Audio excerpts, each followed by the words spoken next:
Hi, this is Fern G. Carr, website www.ferngzcarr.com.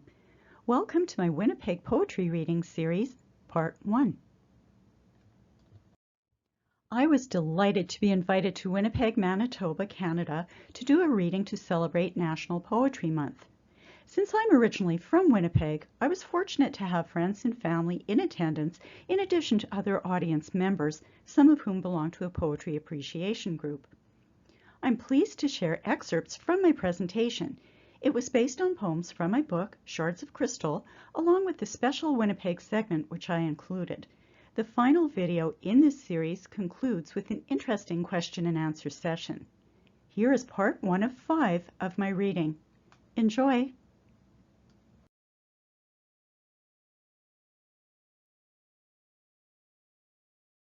Celebrated here in Winnipeg, my hometown. Now, as you noticed, Alyssa introduced me as Fern G. Carr because that's why I'm published with the GZ. And that works well in Canada where they pronounce Z as Z. But I did a poetry reading in New York where they pronounce Z as Z. Take a second to think about it. They introduced me as Fern G. Carr, which sounded a lot like Fern Cheesy Carr, which is not exactly the way I prefer to be recognized, but it makes for a good story nevertheless. So my book, Shards of Crystal, which was recently published by Silverbow Publishing in New Westminster, is a book about the harshness and beauty of life. And as such, it's described as the metamorphosis of darkness to light. And the book starts off with some fairly dark poems, and those are represented by the word shards in the title. And then the book gradually changes course and moves toward lighter poems, and crystal is the metaphor for that sense of enlightenment. Now, some of the poems, people ask me, some of the poems are drawn from real life. Some of the poems are fictional. Some of them also are influenced by my work with the SPCA, Society for the Prevention of Cruelty to Animals, which is sort of the equivalent to the Humane Society, but it's a bit bigger an organization. And then also some poems are based on anecdotes from stories in the news. So what I plan on doing is about approximately a half-hour presentation. Hi, Shirley. Oh, sorry, she was supposed to be at brunch.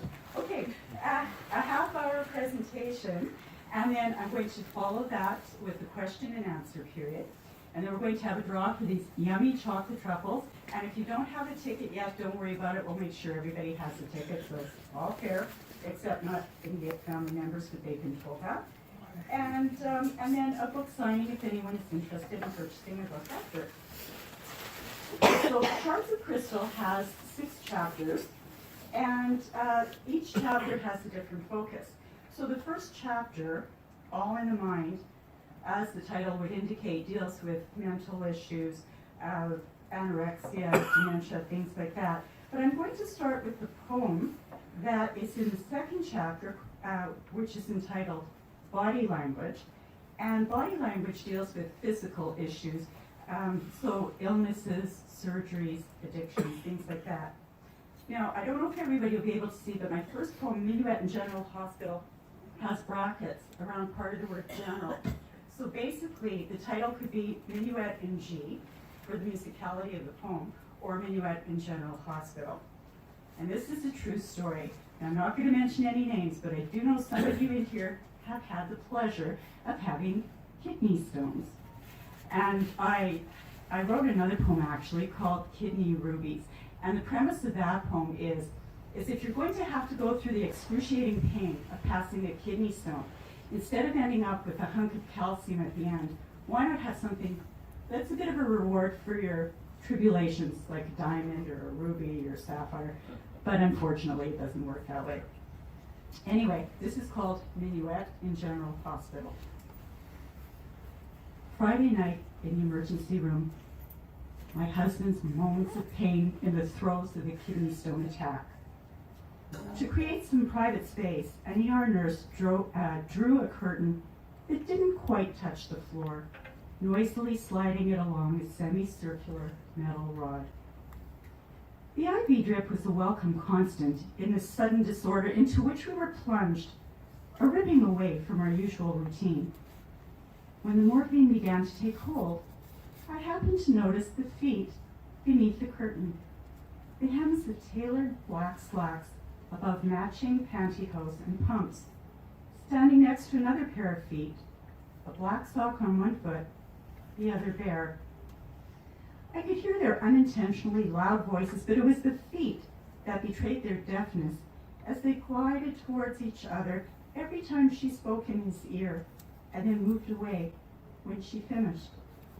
This lilting dance continued all night, despite the ugly sounds of pain and the nurse's periodic visits. The feet swayed rhythmically back and forth, measured in their graceful regularity as they danced a minuet in General Hospital. The next poem from this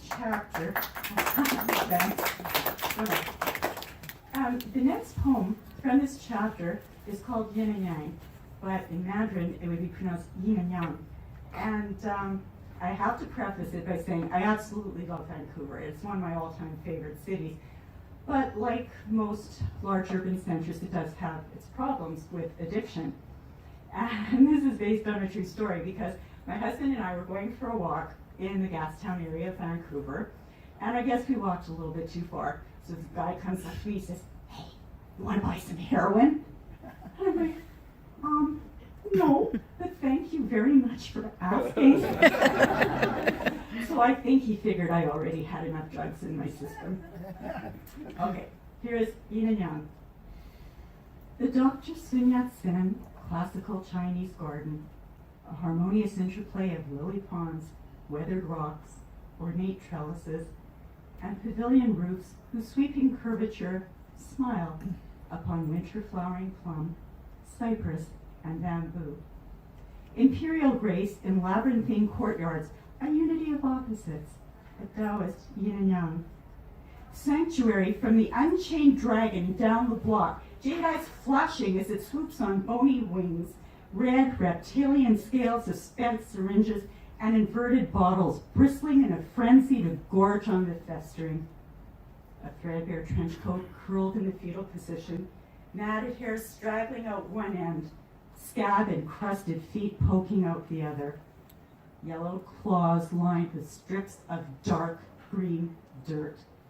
Still clutching a bottle next to a garbage bag of empties as the neighborhood struts, shuffles, and staggers around her. Battles for a shopping cart laden with tawdry treasures, furtive exchanges of powdered promises of escape. Prostitutes transacting matters of the flesh, and addicts who press their flesh into shadowy nooks, only a needle's jab away from sweet oblivion on East Hastings Street.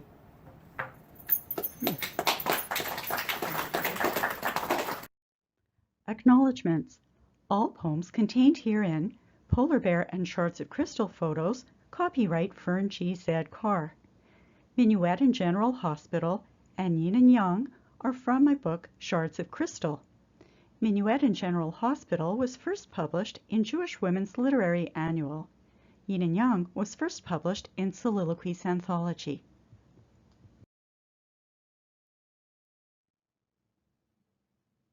Thanks very much for watching my video. If you enjoyed it, feel free to like and please be sure to subscribe. For more poetry, my book Shards of Crystal is available on Amazon. Thanks again, and stay tuned for a new video every Wednesday.